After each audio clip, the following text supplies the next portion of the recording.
ನಮಸ್ಕಾರ ವೀಕ್ಷಕರೇ, ಆನಂದ್ ಅಷ್ಟೋವಿಗೆ ಸ್ವಾಗತ.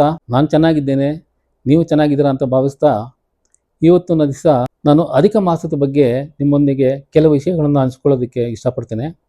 ಈ ಅಧಿಕ ಮಾಸ ಅಂದರೆ ಏನು, ಅದು ಯಾಕೆ 3 ವರ್ಷಕ್ಕೊಂದು ಸಾಲು ಬರುತ್ತೆ, ಪ್ರತಿ ವರ್ಷ ಯಾಕೆ ಬರೋದಿಲ್ಲ, ಇದರ ವಿಶೇಷತೆ ಏನು, ಈ ಅಧಿಕ ಮಾಸದಲ್ಲಿ ನಾವು ಏನೇನು ಮಾಡಬೇಕು ಏನು ಮಾಡಬಾರದು ಅಂತ ಒಂದು ಸಂಕ್ಷಿಪ್ತವಾಗಿ ಬೇಸಿಕ್ ಆಗಿ ತಿಳ್ಕೊಳ್ಳೋ ಒಂದು ಪ್ರಯತ್ನ ಮಾಡೋಣ. ಈ ಮಾಸಗಳು ನಾರ್ಮಲ್ ಆಗಿ ಪ್ರತಿ ವರ್ಷ 12 ಮಾಸಗಳು ಇರುತ್ತೆ. ನಮ್ಮ ಹಿಂದೂ ಧರ್ಮದ ಪ್ರಕಾರ ಚಂದ್ರನ ತಿಥಿಗಳ ಆಧಾರದ ಮೇಲೆ, ಚಂದ್ರನ ಚಲನೆಯ ಮೇಲೆ ನಾವು ಮಾಸಗಳನ್ನು ನಾರ್ಮಲ್ ಆಗಿ ಕನ್ಸಿಡರ್ ಮಾಡ್ತೀವಿ. ಈ ವಿದೇಶದಲ್ಲಿ ಸೌರ ಮಾಸ ಅಂತ ಹೇಳ್ತಾರೆ. ಸೂರ್ಯ ಒಂದು ರಾಶಿಯಿಂದ ಇನ್ನೊಂದು ರಾಶಿಗೆ ಹೋದಾಗ ಸಂಕ್ರಮಣ ಅಂತ ಹೇಳ್ತೀವಿ. ಅದ್ರ ಪ್ರಕಾರ ಜನವರಿ, ಫೆಬ್ರವರಿ, ಮಾರ್ಚ್ ಹೀಗೆ ನಾವು ಅದು ಮನ್ಸು ಇದು ಮಾಡ್ಕೋತೀವಿ. ಅಧಿಕ ಮಾಸ ಹೇಗೆ ಕ್ರಿಯೇಟ್ ಆಗುತ್ತೆ, ಈ ಚಂದ್ರ ಒಂದು ಭೂಮಿನ ಸುತ್ತ ಹಾಕ್ಬೇಕಾದ್ರೆ 354 ದಿವಸಗಳನ್ನು ತಗೊಳ್ತಾನೆ. ಸೂರ್ಯ ಭೂಮಿನ ಸುತ್ತ ಹಾಕ್ಬೇಕಾದ್ರೆ 365.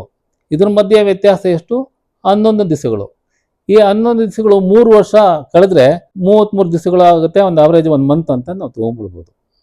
ಹಂಗಾಗಿ ಆವಾಗ ಇದನ್ನ ಅಧಿಕ ಮಾಸ ಅಂತ ನಾವು ಸೂಚನೆ ಮಾಡ್ತೀವಿ. ನಾರ್ಮಲ್ ಆಗಿ ನಮ್ಮ ಮಾಸಗಳಲ್ಲಿ ಪ್ರತಿಯೊಂದು ಮಾಸನು ಒಬ್ಬೊಬ್ಬ ದೇವರಿಗೆ ಕೆಲವೊಂದು ಹಬ್ಬಗಳಿಗೆ ನಾವು ಮೀಸಲಾಗಿರ್ತೀವಿ. ಪ್ರತಿ ವರ್ಷ ಆ ಮಾಸ ಬಂದಾಗ, ಆ ತಿಥಿಗಳು ಬಂದಾಗ ಹಬ್ಬಗಳನ್ನ ನಾವು ಮಾಡ್ತೀವಿ.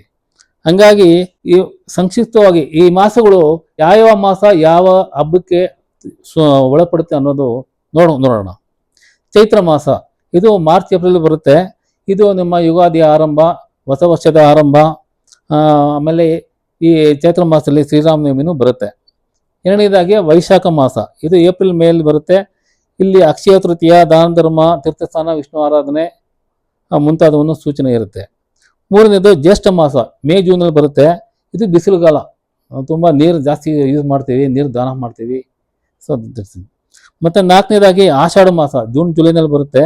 ಇದು ಚಾತುರ್ಮಾಸ್ಯ, ಗುರುಪೂರ್ಣಿಮಾ, ಗುರುಗೆ ಸಂಬಂಧಪಟ್ಟಂತೆ ಆರಾಧನೆಗಳು, ಗುರುಪೂರ್ಣಿಮಾ ಈ ಥರ ಹಬ್ಬಗಳು ಬರುತ್ತೆ.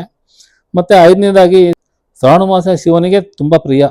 ರಥಗಳು, 16ನೇ ಸೋಮವಾರ ರಥಗಳು, ನಾಗಪಂಚಮಿ, ವರಮಹಾಲಕ್ಷ್ಮಿ, ರಕ್ಷಾಬಂಧನ ಈ ಥರ ಹಬ್ಬಗಳು ಈ ಶ್ರಾವಣ ಮಾಸದಲ್ಲಿ ಬರುತ್ತೆ. ಮತ್ತು ಆರನೇದಾಗಿ ಭಾದ್ರಪದ, ನಮ್ಮ ಗಣೇಶನಿಗೆ ಇಷ್ಟವಾದ ಒಂದು ಮಾಸ, ಗಣೇಶ ಹಬ್ಬ ಮಾಡ್ತೀವಿ.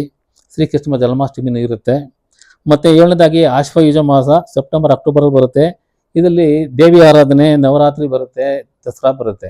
ಮತ್ತೆ 8ನೇದಾಗಿ ಕಾರ್ತಿಕ ಮಾಸ, ಅಕ್ಟೋಬರ್ ನವೆಂಬರ್. ಇದು ಶಿವ ವಿಷ್ಣುವರಿಗೆ ತುಂಬ ಪ್ರಿಯವಾದ ಮಾಸ. ತುಳಸಿ ಪೂಜೆ, ದೀಪೋತ್ಸವ, ಕಾರ್ತಿಕ ದೀಪೋತ್ಸವ ಈ ಥರ ಹಬ್ಬಗಳನ್ನು ನಾವು ಆಚರಣೆ ಮಾಡ್ತೀವಿ. 9ನೇದಾಗಿ ಮೃಗಶಿರ, ನವೆಂಬರ್ ಡಿಸೆಂಬರಲ್ಲಿ ಬರುತ್ತೆ.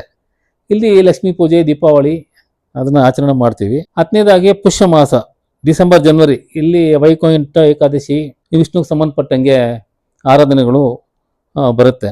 11ನೇದಾಗಿ ಮಾಘ ಮಾಸ, ಇಲ್ಲಿ ಮುಖ್ಯವಾಗಿ ಪವಿತ್ರ ಸ್ನಾನ, ಪವಿತ್ರ ನದಿ ಸ್ನಾನ, ರಥಸಪ್ತಮಿ, ಸೂರ್ಯನ ಆರಾಧನೆ, ಮಾಘರಥ ಅದು ಮಾಡ್ತಾರೆ.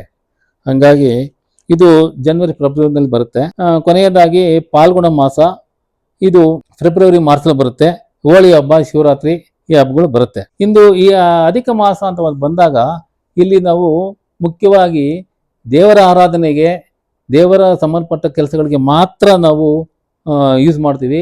ಅದನ್ನು ಅಲ್ಲಿ ಆಚರಣೆ ಮಾಡ್ತೀವಿ. ಆಧ್ಯಾತ್ಮಿಕ ಅದು ಸಂಬಂಧಪಟ್ಟ ಕೆಲಸ ಮಾಡ್ತೀವಿ. ಆದರೆ ನಮ್ಮ ಪರ್ಸ್ನಲ್, ದಟ್ ಮೀನ್ಸ್ ನಮಗೆ ಸಂಬಂಧಪಟ್ಟಂತೆ ಶುಭ ಕಾರ್ಯಗಳು ಅಂದರೆ ಮದುವೆಗಳು, ಮುಂಜಿಗಳು, ಗೃಹ ಪ್ರವೇಶ, ಹೊಸ ಬಿಸ್ನೆಸ್ ಶುರು ಮಾಡೋದು, ಅಂಥ ಶುಭ ಕಾರ್ಯಗಳನ್ನು ಮಾತ್ರ ಮಾಡೋದಿಲ್ಲ. ಹಂಗಾಗಿ ಅಧಿಕ ಮಾಸ ಹೇಳ್ತಾರೆ, ತುಂಬ ಕಷ್ಟ ಇದೆ ಬಾ, ಇದರಲ್ಲಿ ಅಧಿಕ ಮಾಸ ಬೇರೆ ಬಂತು, ನಾನು ಎಲ್ಲಿಂದ ತೊಗೊಂಬರಲಿ, ಎಲ್ಲಿಂದ ಏನು ಮಾಡಲಿ ಅಂತ ಒಂದು ಗಾದೆ ಜನ ಮಾತಾಡ್ಕೊಳ್ತಾರೆ ಜನರಲ್ ಆಗಿ. ಈ ವರ್ಷ 17/5 ಅಂದರೆ ನಾಳೆಯಿಂದ 17 ಮೇ 2026ರಿಂದ 15 ಜೂನ್ 2024ವರೆಗೂ ಅಧಿಕ ಮಾಸ ಇರುತ್ತೆ ಸ್ನೇಹಿತರೆ. ಇದು ಇವತ್ತಿನ ವಿಶೇಷ. ಇದ್ರ ಬಗ್ಗೆ ನಿಮಗೆ ತಿಳಿಸ್ಕೊಡೋದಕ್ಕೆ ನಮ್ಗೆ ತುಂಬ ಸಂತೋಷ ಆಯಿತು. ನಮಸ್ಕಾರ ಸ್ನೇಹಿತರೆ.